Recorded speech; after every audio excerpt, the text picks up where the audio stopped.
The chant should never have broken.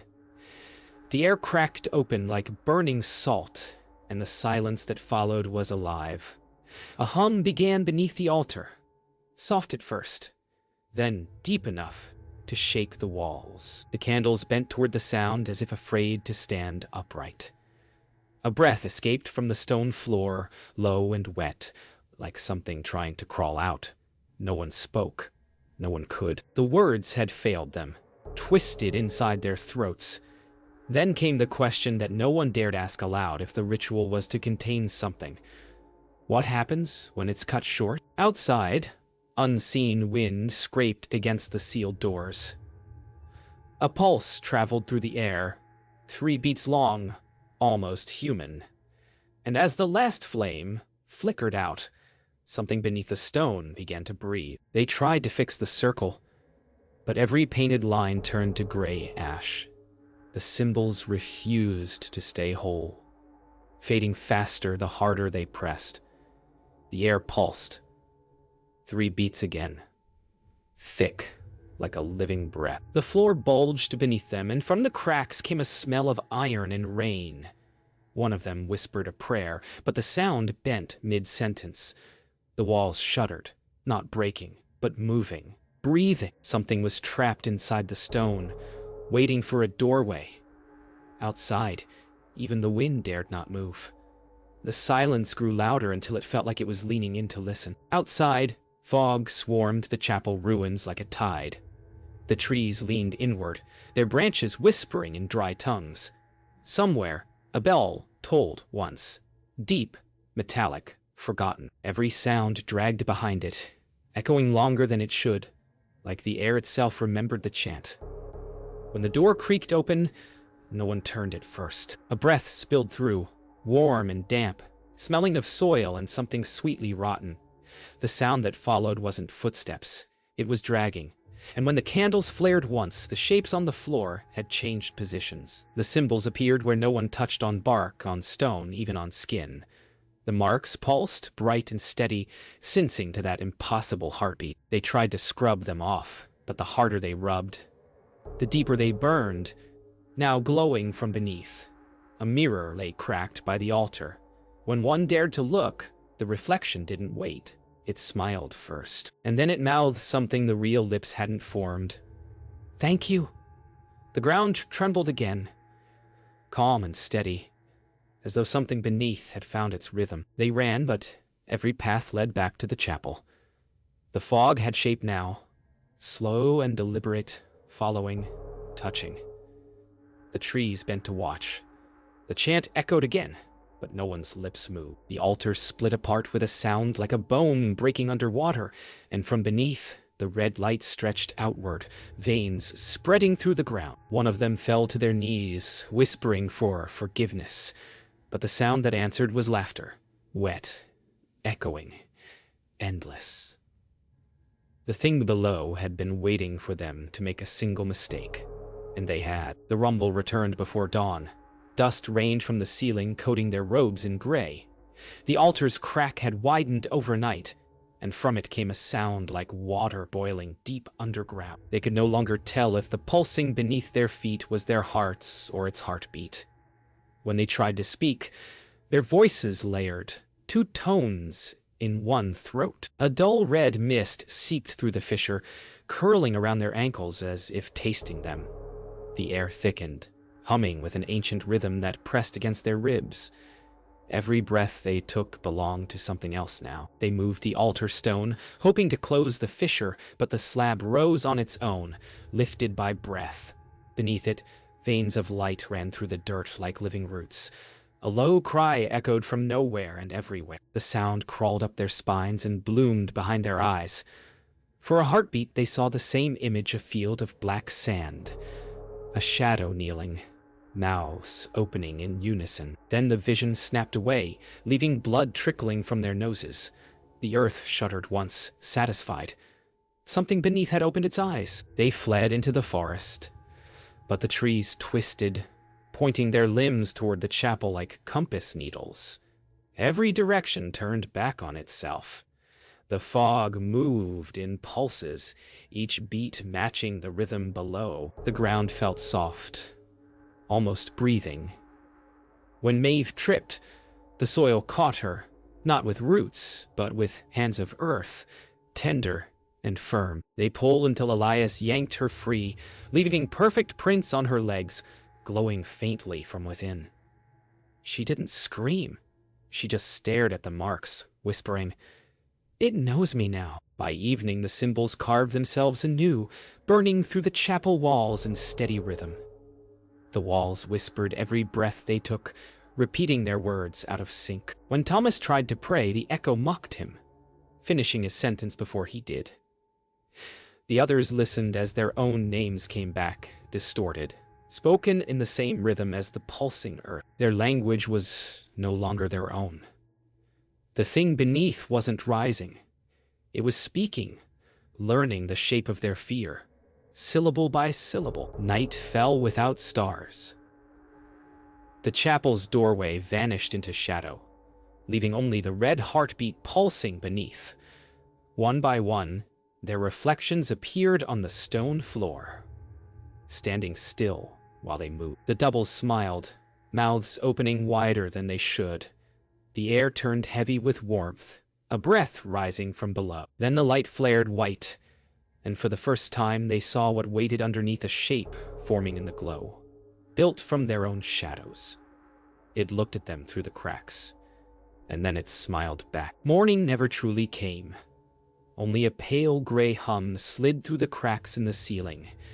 Each of them woke to the same whisper in their own voice, finishing their thoughts before they spoke them. The air held memory, phrases they hadn't said aloud since childhood, secrets that no one here should know. The sound wasn't loud, but constant, like breath shared between four lungs. When they tried to speak together, the echoes tangled, forming new sentences they didn't intend. Fear grew not from what they heard, but from what they almost said. The floor pulsed in rhythm with their words, learning. Something below was repeating after them, testing its tongue. They tried to anchor themselves with prayer, each voice steady at first, but the responses that came back were too perfect. Exact tones, identical pauses. The entity was no longer outside. It had learned their cadence. Thomas stopped mid-sentence and looked to the others, realizing his own voice had continued without him. The whisper shifted from imitation to command. Words he didn't mean to say left his throat, smooth and calm, asking the others to listen. The others obeyed before realizing why. Every heartbeat carried a new command. The fear wasn't that it could speak. It was that it sounded so familiar. Outside, the forest whispered their names in mismatched harmony. The fog shaped itself into silhouettes that mimicked their gestures, half a heartbeat late.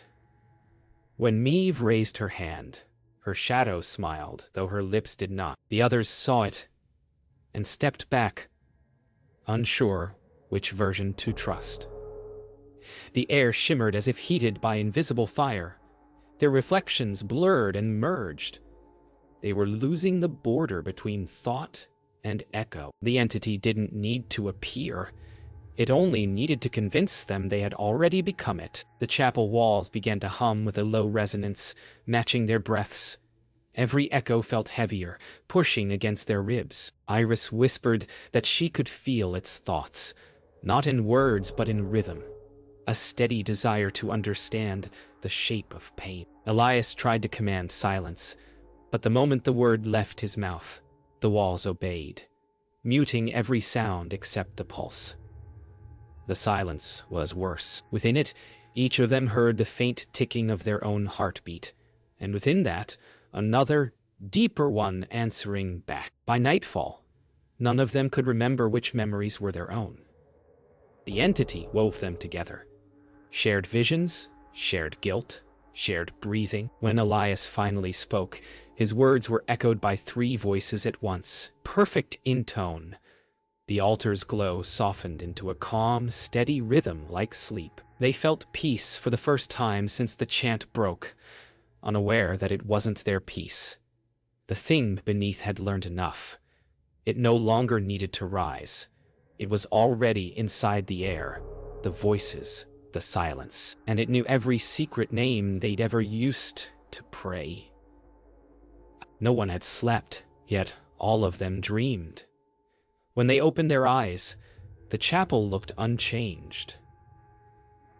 But every shadow was slightly misplaced, as though the world had been redrawn by a trembling hand. The air shimmered with faint reflections that rippled like water whenever they moved.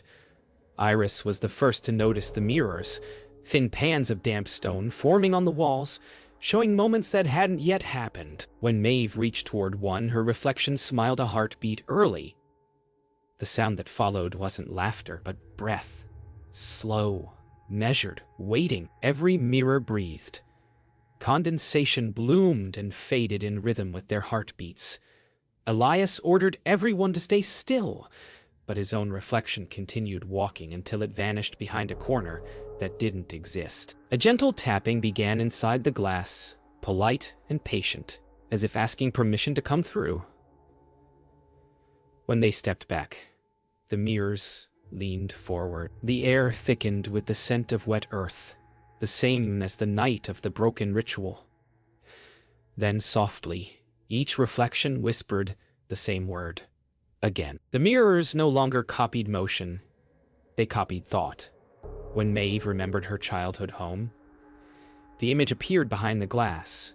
A kitchen window, pale curtains, a voice calling her name.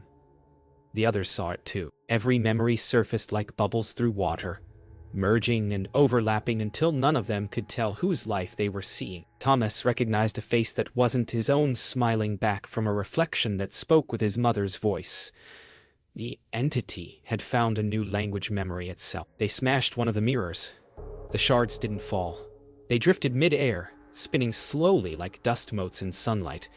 Each fragment showed an eye blinking in unison. When the pieces finally landed, the floor reflected the ceiling and the chapel felt upside down. Gravity itself seemed uncertain.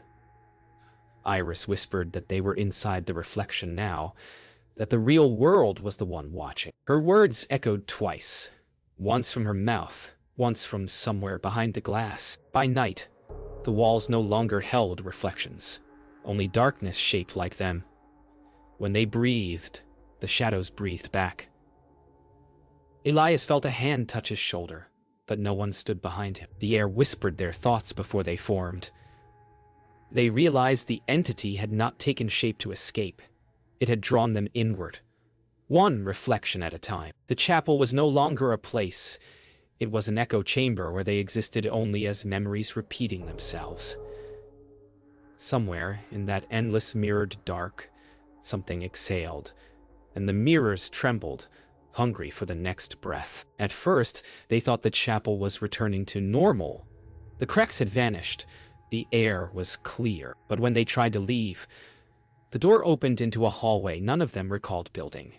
Stone blended with wooden panels from different centuries. Each turn led them deeper into fragments of rooms that shouldn't exist: a child's bedroom, a study, a garden under glass. Every step echoed like a remembered dream. The walls whispered their own versions of events, each voice soft, polite, confident that it was true. They found portraits on the walls, paintings of themselves at different ages, each signed with the same date. The paint was still wet. When Elias wiped one clean, his hand came away coated in dust, the color of ash. Behind the canvas, the wall pulsed faintly, keeping time with their breathing. The entity was building its own history for them, assembling memories it had borrowed, maybe improved. Maeve murmured that she preferred her painted smile. It looked more certain than she felt. The farther they walked, the less gravity obeyed. Chairs hung sideways from walls. Water ran upward into cracks in the ceiling. Familiar voices called from adjoining rooms. Family members, friends, versions of themselves asking where they'd gone. The sound was gentle, almost kind. Iris stepped toward the voice that used her name, and for a heartbeat, the corridor brightened with sunlight. Then it darkened again, leaving her holding nothing but dust that smelled like salt and paper. They realized the chapel had become a collector of versions, Each doorway led to a different memory, repeating until belief reshaped it. When Thomas stepped through one arch, he emerged from another, holding a candle that had never burned down. The entity wasn't trapping them. It was rehearsing them, testing which pattern of events felt most convincing. Elias tried to mark the floor with chalk, but the symbols rewrote themselves into letters that spelled his own name. At last they found the altar again.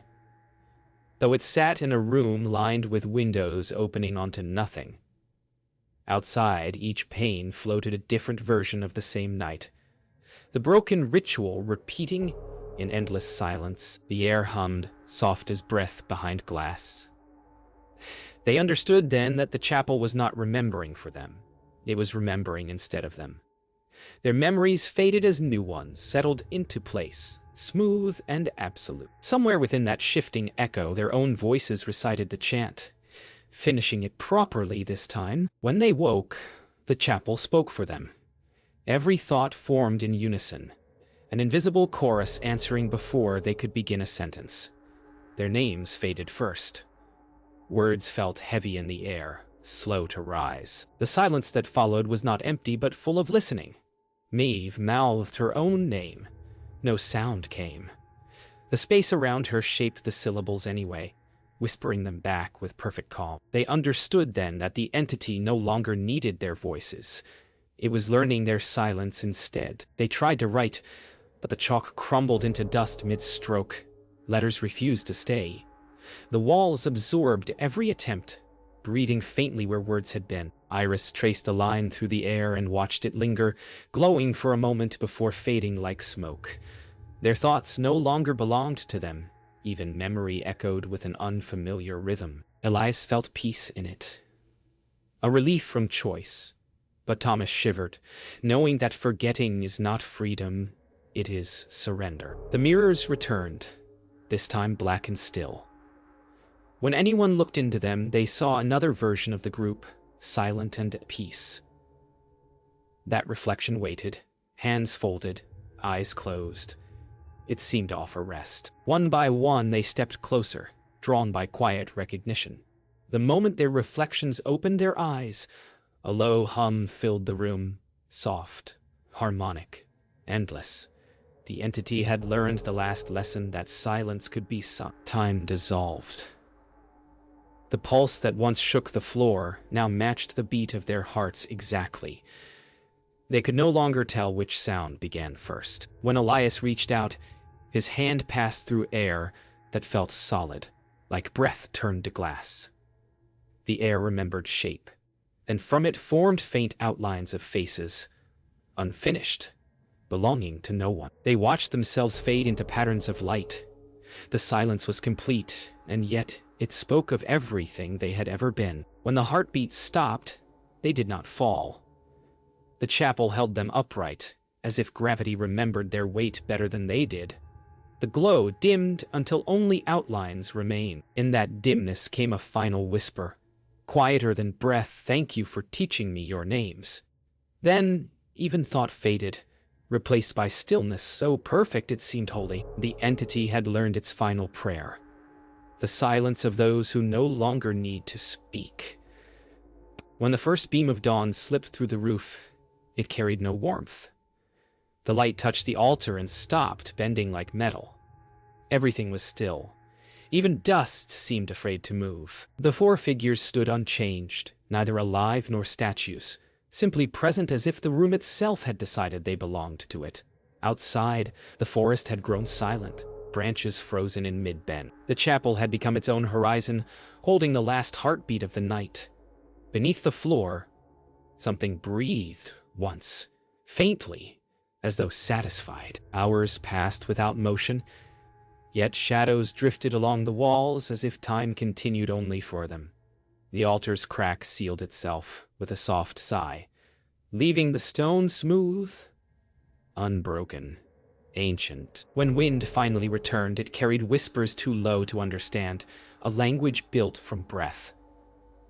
The villagers who later approached the ruins said the air around it hummed gently, like a hymn sung far underground. None dared enter.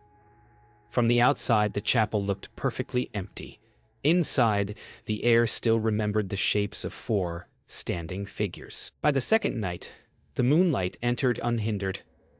The mirrors along the walls had turned opaque, each one holding a dull glimmer like eyes half closed in sleep. Beneath the altar, a single pulse of light rose and faded, steady as breathing in dreams.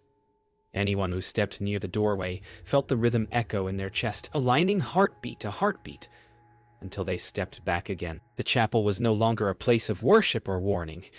It was a living memory, dreaming the people who once dreamed it. The forest reclaimed the clearing, roots weaving over the threshold, leaves brushing the roof like gentle hands. Yet no sound of decay came from inside. The air there stayed clear and cool, untouched by weather. Travelers told stories of hearing soft chanting, always the same rhythm, never the same words. The rumor spread that the chapel remembered anyone who spoke near it, that it borrowed small pieces of their thoughts, polishing them into echoes to keep itself awake. At dawn on the seventh day, the glow beneath the altar faded to pale gold. The silence was whole now, complete. If anyone listened closely, they might have heard a final whisper. Four voices blended into one calm breath, offering no plea and no warning, only a greeting. The chapel exhaled once, light dissolving through the cracks, and then stood quiet, ageless. The sacred ritual had finished itself. Somewhere deep below, the entity rested, dreaming in perfect stillness, learning what it meant to be remembered.